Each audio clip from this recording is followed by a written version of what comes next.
Welcome to the House's Global South Encounters with me, Franklin Obiodum, currently Associate Professor of Sustainability Science with Global Development Studies as the chair. If you would like to stay connected between the encounters, I would like to draw your attention to our new Twitter account, LinkedIn account, and just ecological political economy, the House's Global South blog, links to which you can see in the chat box. Our speaker today is one of Ukraine's finest geographers. Earlier in her career, she wrote about peace and sustainability, cities and change, creating friendly spaces. Dr. Olena Dronova, an associate professor of economic and social geography at Taras Shevchenko National University of Kyiv, Ukraine, doubles as a senior researcher at the Department of Sustainable Development and Environmental Assessment in the Institute of Geography, the National Academy of Sciences of Ukraine. A prolific contributor to Ukrainian geographical thought, as evidenced in her many publications in the Ukrainian Geographical Journal, Dr. Dronova has been writing about sustainability, urban ecology, and urban development for years, during which she has authored or co-authored over 80 scientific publications, including 13 monographs and 4 handbooks. All these have cemented Professor Dronova's standing as a researcher on peace, the identity of Ukrainian cities, urban employment, economic diversification, urban inclusion, fostering urban resilience after the closure of the Chernobyl nuclear power station, and sustainability more widely.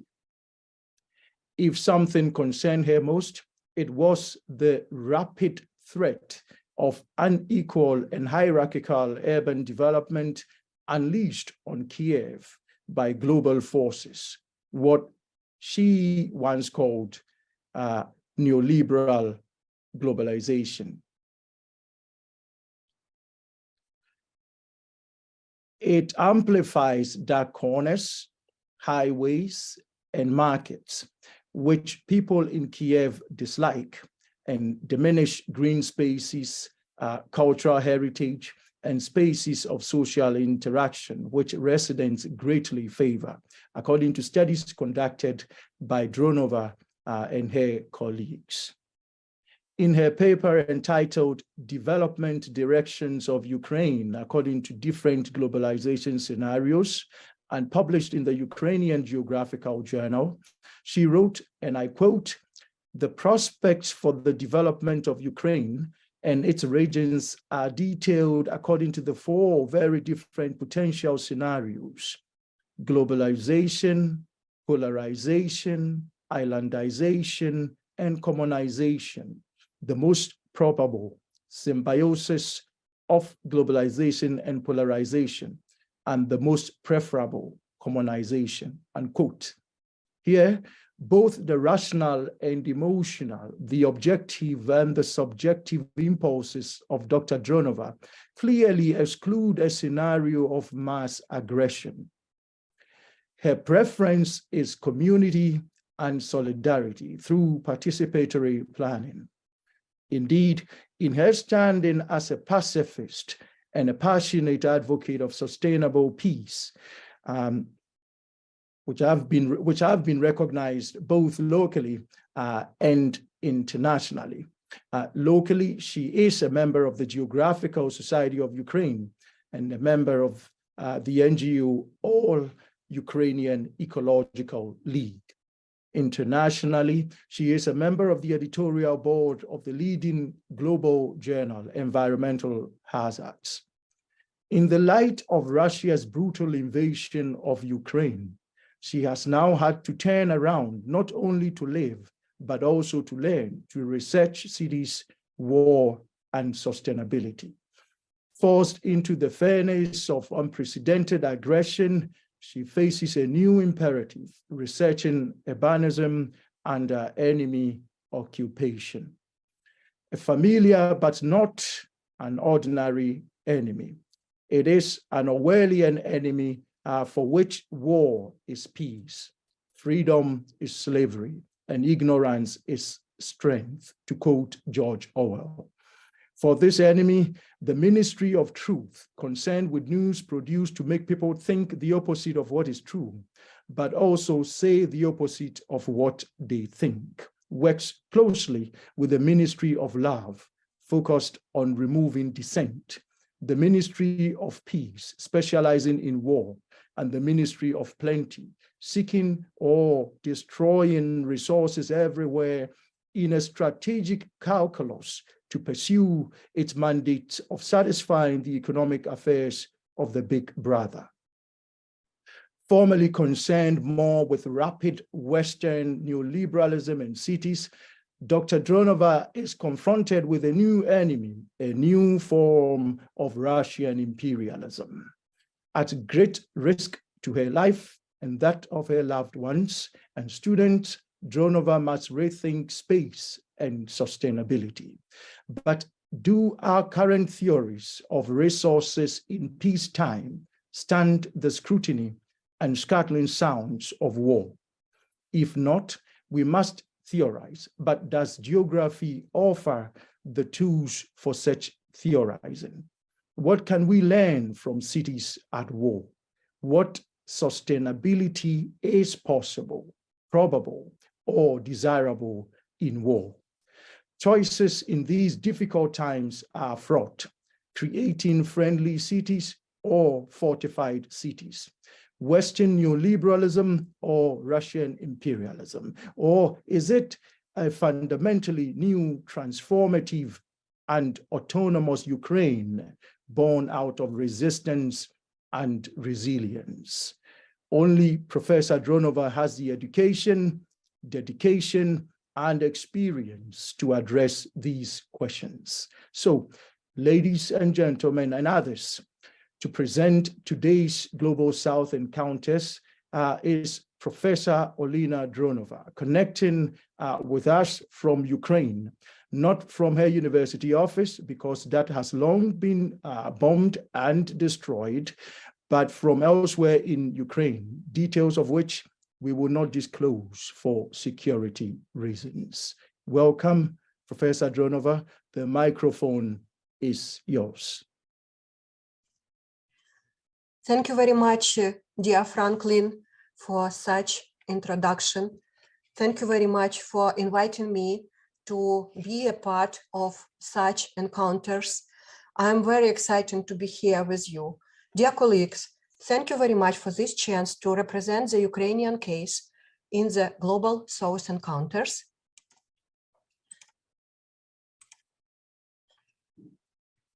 And in this my talk, I will discuss the Kyiv research as a normal world before the invasion, as well as the current war in Ukraine as a result of Russian aggression.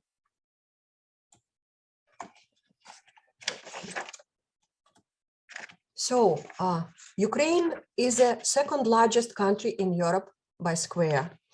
Our country is known as the breadbasket of the whole world, even during the war. And we have very productive soils. Also, we have forests, metals, coals, and oils, and many other natural resources. And we have our human potential, which are seen by all the world now during the war. Ukraine is a post-communist country, chose the free market economy after the collapse of the USSR. Ukraine does not have any nuclear weapons after the country gave them up following their independence. When Ukraine gained independence, it had one of the largest nuclear arsenals in the world. However, the country agreed in a treaty with US and Russia within Budapest Memorandum to give up its nuclear weapons in exchange for security assurances that it would not get attacked.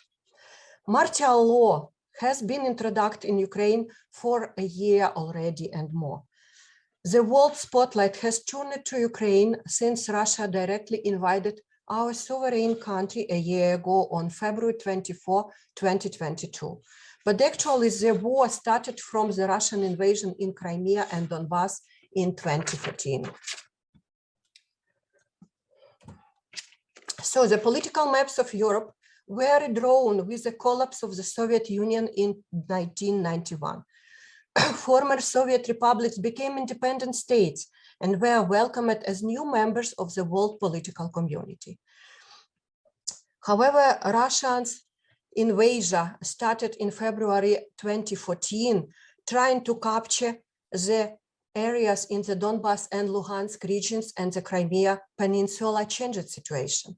Putin and other Kremlin leaders justified this by saying that it was saving Russians living on the territory of Ukraine. Thus, the current Russian war in Ukraine was launched in February 2014. The direct political impact of the invasion resulted in attempts to redraw and relabel the political territories and maps of Europe, Russia, and Ukraine. For the first time since the end of the Second World War, the generally acknowledged borders of Europe were cynically repainted. However, 30 years of independence have brought many changes to Ukraine. First of all, there were 3 revolutions during which Ukraine fought for the right to independence from pro-Russian political and economic influence and fought for the European vector of development as a choice. And you know what? I did not vote for President Vladimir Zelensky in 2019, but Zelensky election in 2019 is the main and direct evidence of fair and democratic elections in our country, unlike the elections that take place in Russia. Now I stay here in Kyiv together with my people during the war.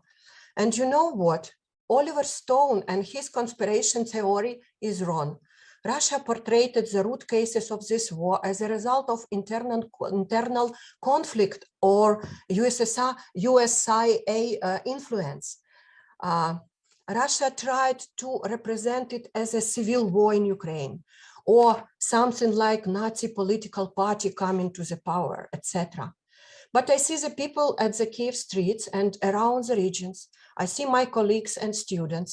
We all fight for the democracy, for the human rights, and the freedom of expression and speech. You can see the photo of our president before the war and during the war. The armed Russian invasion into eastern Ukraine in 2014 affected all special, social, economic, and environmental aspects of the population on Ukraine. We assessed the influence of Russian aggression to Ukrainian Geographic Society members in 2018. And we tried to find the result how personally the scholars, researchers feel the invasion on their lives. And now we can say that current nationalism in Ukraine is a result of Russian hybrid war, informative pressure, and open aggression. Looking at Russian people supporting the war, I start to be a Nazi as well, because we protect our land, we protect our people. As other people of Kyiv or Kharkiv, or for example, Odessa, which were considered before as pro-Russian cities. No, it is not pro-Russians, and we prove now it. It is like a wake up after hundreds of years of Russian empire domination and against its new try of occupation our minds. Russia's large-scale invasion of Ukraine started February 24, 2022. Thanks to the resistance of the Ukrainian army and self-defense forces, already in the first days of the aggression, the Russian army suffered significant losses in manpower and equipment.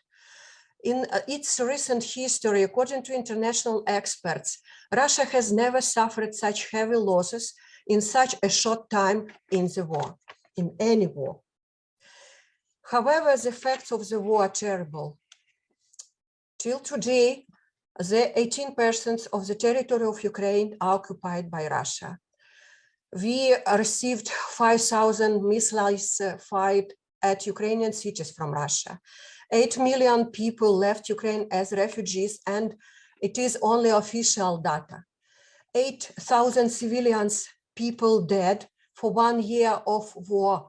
It is in figures of 1 year of war, but we know that only in Mariupol, we lost probably more than 20,000 people. So the concrete figures are unknown yet. The Russian-Ukrainian war is a direct and indirect use of armed force by the Russian Federation against the sovereignty and territorial integrity of Ukraine.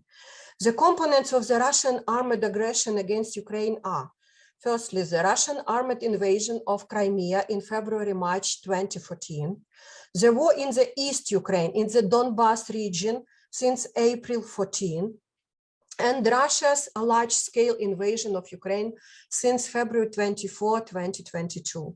The rapid unition of the world countries to help Ukraine, as well as the imposition of powerful sanctions against Russia, was an unexpected blow for the aggressor country. And here I would mention some stereotypes broken. Firstly, the Ukrainian territory is only the area along which pipes are laid through which Russia's gas flow to Europe. No, it is wrong. Ukraine is a cradle of the culture of the Slavic people. We have over 30 years of independence, 3 revolutions, a nation has been restored that will never pull the yoke again. The Ukrainian people are not a real nation. They are little Russians or something like that. No, it is wrong. The Ukrainian people demonstrated resilience, strength, unity, Cossack spirit, and love. First of all, it relates to self-organization and self-mobilization of ordinary people. Without Russian energy resources, Ukraine and all of Europe will die. No, it is wrong. We will survive and come to a better sustainable world. The president of Ukraine is a clown. Yes, he was an actor before the elections. But now President Zelensky is a person of the 2022 year. Ukrainian scholars depend on the Russian school. After the crash of the USSR, I can say about geography. Ukrainian geography is gradually looking for its own scientific way, leaving the state of scientific marginalization and acquiring a wider meaning looking for the European vector, not Russian. It is confirmed by all our research. But also I believe that Ukrainian geographers can develop our own theoretical approaches based on the best practices of the USSR and the legacy of our experience of the struggle for independence. Thus, I want to share our research in Kyiv we conducted in 2021 before the war. We believe this research and survey results are quite unexpected for the global North theoretical approaches and could be useful for all countries looking for their own ways of the development. So our research area is Kyiv city, the capital of Ukraine, located at the banks of the Dnipro River.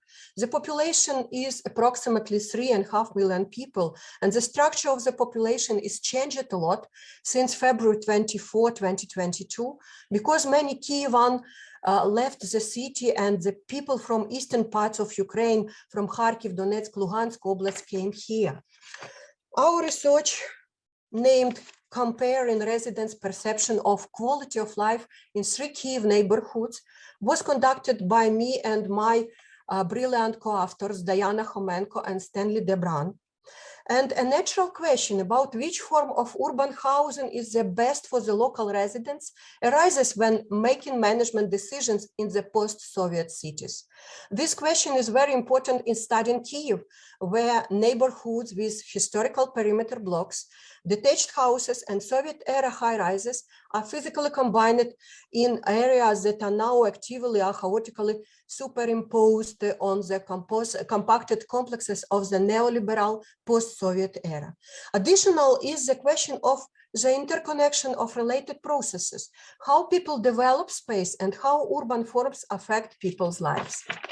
To study different varieties of the urban environment, it is desirable for us to use homogeneous typological units.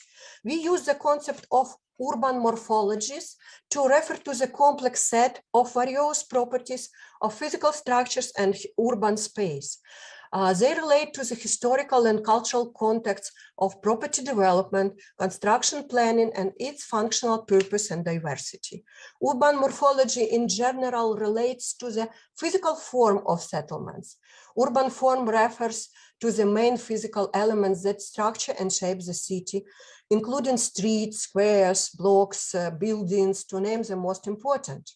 Urban morphological types of the urban environment are generalized models which define strong socio-spatial complexes and are always associated with social, economic, or political urban processes. Urban morphological types form a link between abstract ideas and real forms. Creating features of human behavior depend on the spatial surroundings, while repetitive patterns of behavior change the space.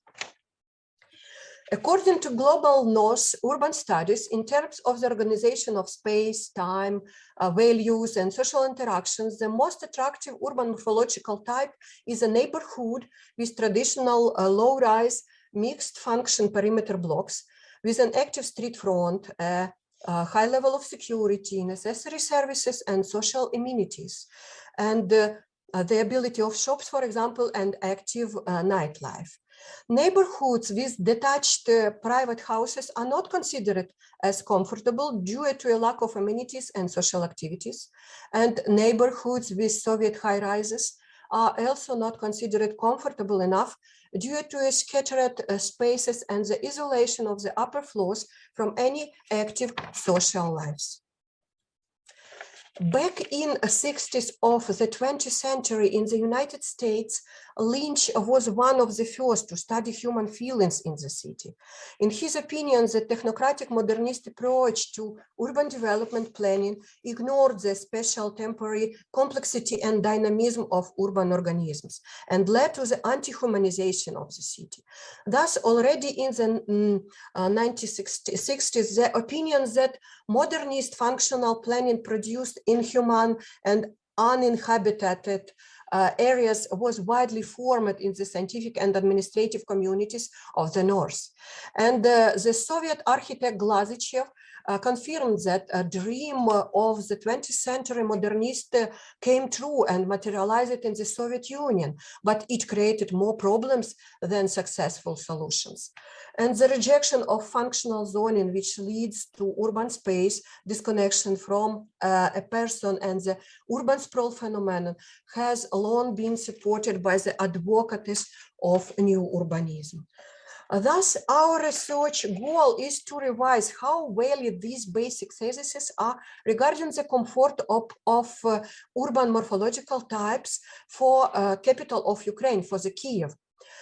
We compare the residents' quality of life, as well as analyze the differences in behavioral patterns and space perception of the residents in different urban morphological types in Kyiv that have emerged as a result of certain historical, social, economic, and political conditions of city development, and trying to identify features of the most comfortable urban form.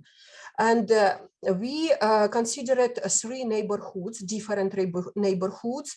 First of all, the neighborhoods with detached houses, as Zhuliany district, neighborhoods with low-rise perimeter blocks, Podil, and Soviet high-rise neighborhoods, Rusanivka. This study was conducted in two stages. During the first stage, we call it expert evaluation, me and my co-authors, we evaluated the indicators related to quality of life. These data, as well as historical preconditions and population density, were taken from open sources. Also, to evaluate social interactions, public participation level, and inclusiveness, we considered data of the approved municipal projects in the public budget. For our assessment and the comparison of the quality of life in each type of neighborhood, we developed certain criteria and used a point scale from 0 to 3. The quality of life measurement were enhanced by examining behavioral patterns and residents' perceptions of their neighborhoods. Thus, the second stage include field sociological studies of space perception. First, 5 in-depth interviews were conducted in February and March 2021 to aid in constructing a questionnaire for a broad sample of respondents. And after the big online questionnaire with 23 questions was posted on each neighborhood social network in Facebook in April 2021. The objective was to obtain as many evaluations about basic indicators of space perception as possible. The questions were assessed in the following thematic categories: accessibility of facilities, transport accessibility, level of amenity development, level and quality of utilizes noise pollution, air quality, places of topophobia and topophilia, involvement of people in neighborhood life, their experiences of interaction with space, and overall perception of the neighborhood space itself. It was found that none of the areas selected for the study could act as a representative in its urban morphological type. In each of them has a significant contexts of both historical and spatial structure. Thus, Giuliani is a hybrid transitional space between the former village and urban district. The main users of Podil space are not locals, but tourists, residents of other districts and tenants. And Rusanivka is not a typical Soviet district, but a well-designed, closed, special functional system, which is really exemplary even in our time. When accessing environmental indicators, air quality, noise pollution, etc., the best values are recorded in Rusanivka. When assessing economic indicators, particularly the multifunctionality of space and the provision of districts with a sufficient number of jobs, we can see two extremes: a completely multifunctional Podil in the first place, and the Giuliani district, which focused exclusively on housing function in the last. There are practically no office or commercial or productive functions in Rusanivka. This area is well adapted for living and recreation, and it provides all the necessary social amenities, but the vast majority of residents travel to work in other Kyiv neighborhoods. Evaluating of social indicators also shows clear differences among the neighborhoods. The social sphere is best developed in Rusanivka. This favorable rating was facilitated by the historical context of the neighborhood itself. It was designed from scratch under planned communist governance, the major goal of which was to meet and satisfy the residents' social needs. In second place is Podil, with average value for accessibility to educational institutions, medical institutions, and green areas, and above average values for access to commerce and food. And Giuliani occupies the last place with no or minimal development of the social sphere. Based on all these criteria, a composite value or score for all the neighborhoods was determined. And Rusanivka with a score of 27 was found most suitable for a comfortable life. In addition, the community here is characterized by significant involvement and cohesion, as well as an interest in the implementation of public projects. Podil, which theoretically should have been the most comfortable place to live, in fact does not fulfill this function completely, since it is quite polluted. The space is used chaotically, the number of consumers is too large, and the presence of a nightlife not only does not guarantee safety, but also leads to more crime than in other areas. And the lowest quality environment for comfortable living is the Giuliani neighborhood with the detached houses, which has poor social and economic functions along with low indicators of ecological comforts. When assessing the quality of life in each district through a wide questionnaire, through a survey, a certain clear logic can be observed also. The residents of Giuliani are extremely dissatisfied with indicators related to quality of life. The neighborhood's environment is not considered comfortable. The residents of Rusanivka mainly assessed the area as comfortable to live in, which is confirmed by the author's assessment. And Podil's assessment was heterogeneous. There were positive assessments of some features and also some that were negative. We created a mental maps for every individual who participated in our in-depth interviews. And as a result of in-depth interviews with respondents, the following patterns were received. Podil is associated with restaurants, walks through the old streets and nightlife. Rusanivka is associated with quiet, cozy courtyards and the waterfront, and Giuliani is not perceived as a separate area at all. And we created a mental maps for each districts. And regardless of the district of residence, the residents' main places of topophobia are always noisy highways, crowded places, markets, and dark corners. Places of topophilia are associated with open public spaces, green areas, water bodies, and places of historical and cultural heritages. So in general, we can conclude that the selected areas are unique in the context of Kyiv. The historical context is fundamental, and the Soviet residential neighborhood of Rusanivka leads in terms of both objective indicators and perception by the residents as the most comfortable living area, a finding that contradicts generally accepted global north theories about exemplary and attractive urban morphological types. And my next broken stereotype that everything from the Soviet Union is bad. I think it is quite wrong. Rusanivka demonstrates that in making urban decisions, regardless of the political background, historical roots, and physical design of the buildings, priority must be given to generating some human-centeredness, a deep, thoughtful, integrated approach to planning in a wide context, and an emphasis on meeting residents' needs for social interactions, comfort, and services, with special attention devoted to the spaces and places where everyday human practices are carried out. So some good experience and methods from the USSR time can be used instead of chaotic neoliberal development with economic priorities. Even today when we associate USSR and Russia. An important emphasis in further research should be placed on the path of rebuilding Ukrainian cities affected by the war, with attention to the quality of life and comfort of residents living in urban spaces. It is very important because here in Ukraine, we have a lot of pain in our cities and towns destroyed by the current war. So now my block of the presentation is about war more. You can see, for example, a broken bridge across the Irpin River. This is our way to the little dacha of my old parents in Borodyanka region, the road through Irpin city. And Irpin city was destroyed by Russians on 71 persons for duration of 1.5 months. And I'm very proud that now it is much rebuilt for 1 year. So is it a resource war? Very important question. I'm thinking about all the time. Yes, the total value of Ukrainian minerals is almost $15 trillion. But I'm thinking about it.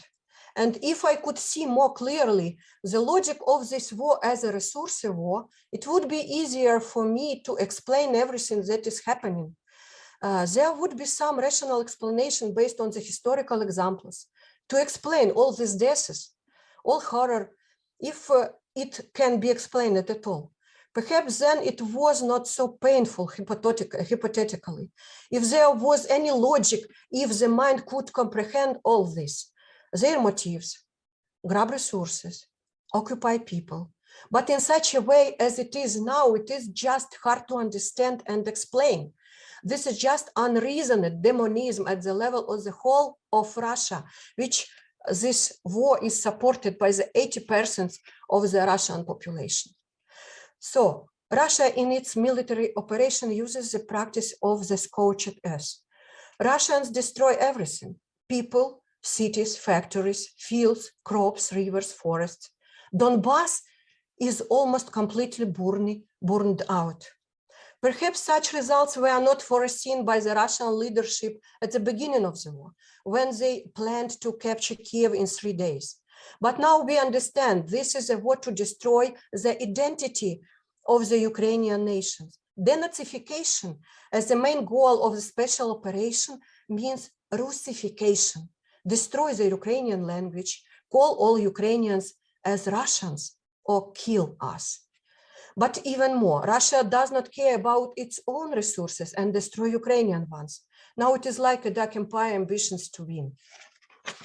You can see, for example, Mariinka city in Donetsk region. My colleague Konstantin Mezentsev have a research about the war and the city lessons from urbicide in Ukraine. And his conclusion is the Russian-Ukrainian war is aimed at the deliberate destruction of Ukrainian cities. Some cities like Mariupol, Popasna, Bakhmut, Soledar, Rubizhne, Mariinka have been completely razed to the ground. Another cities which were under the Russian occupation in spring 2022, like cities of Kyiv metropolia, like Irpin, Bucha, Borodyanka, Moshun, and others, experienced looting, vandalism, rape, murder, destruction of the material, spiritual, and living things. Liberated in September of last year, Kherson city has round-the-clock shelling after the occupation during all this time. Cities that are still under the occupation of the Russians have lost the legal basic for development. The consequences of war for people, for the economy, and for the environment around the world today are difficult to calculate. The problems for the environment are global in scope. We can only preliminarily calculate the losses now. For example, as a result of hostilities, 812 protected areas of Ukraine are in danger. This is about 20% of the area of all protected areas in Ukraine. Russia's actions put 2 and 5 million hectares of protected areas under threat of destruction. And they destroy, we have losses of soils, forests, national wealth of flora and fauna in many areas. And 30% of the Ukraine territory is mined. Thus, my last broken stereotypes, which I want to present now. In the 21st century, a ground war of such magnitude cannot exist. The world is civilized enough for that. Actually, before the war, everyone viewed Russia as a civilized country, but it turned out that this is a country of barbarians. Those Ukrainians who were under Russian occupation confirms the lack of civilized behavior among the occupiers. Kyiv will fall in 3 days in a result of blitzkrieg of the Russian powerful attack. Ukraine has been defending the whole of Europe, democratic values, and the whole world for more than a year. Ukraine will collapse under the pressure of Russia's neo-imperial intentions. It is wrong. The whole world supported Ukraine, a small country that today protects the whole world. The great power of the Russian army, it is a myth. Putin has shown that he is bluffing. He proved that the entire military power of Russia is a colossus with feet of clay. And our Azov battalion is the best heroes. So all this our situation can make some inputs for us. This war, this trouble that has come to Ukraine is a catalyst for change, a trigger for reflection, rethinking, and a new perception for development. And I think that geography research are very good to investigate the new worlds we have now. But I assume it is important for us to consider that we need to revise the existing theories. In the light of COVID-19, increased cross-border migration, global digitalization and virtualization, increased inequalities, climate change, and world polarization, many theories that don't include consideration of these issues become outdated and lose their relevance.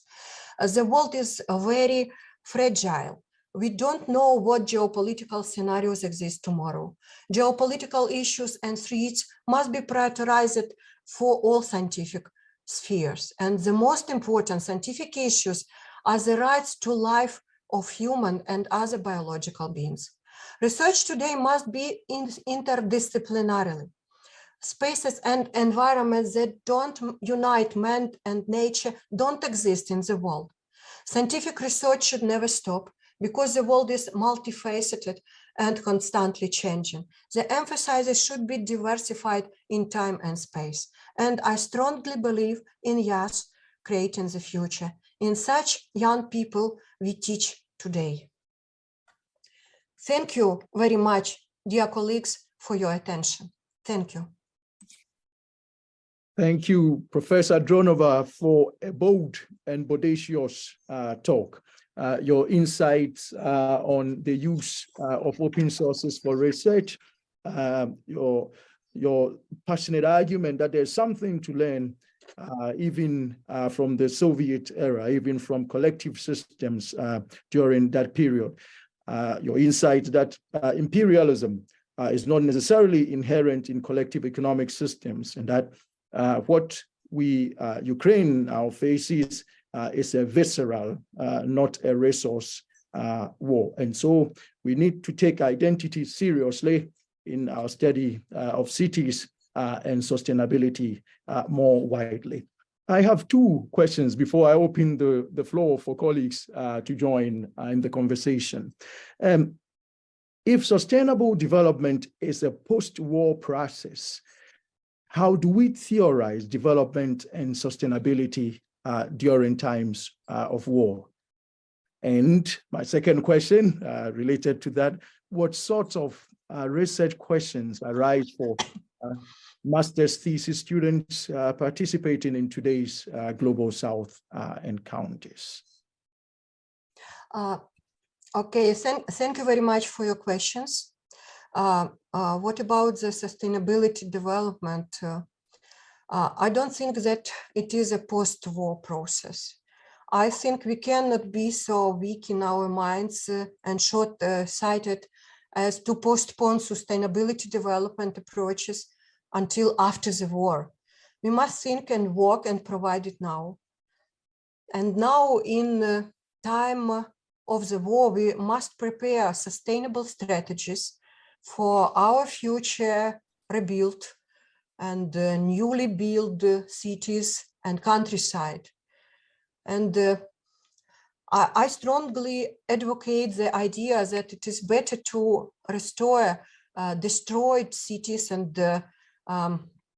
urban spaces and create a sustainable economy there than to build some new urban areas, some new cities, buildings on the empty green lands, because it is not a sustainability.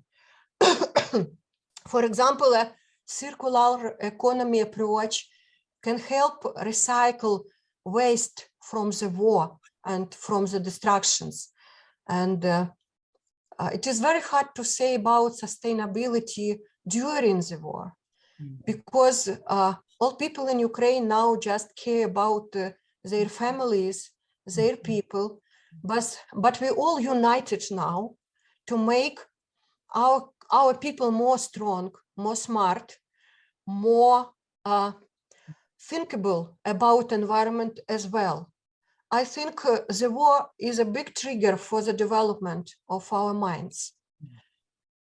And if you could say something about research topics or research themes for master's thesis students, that would be. Thank you.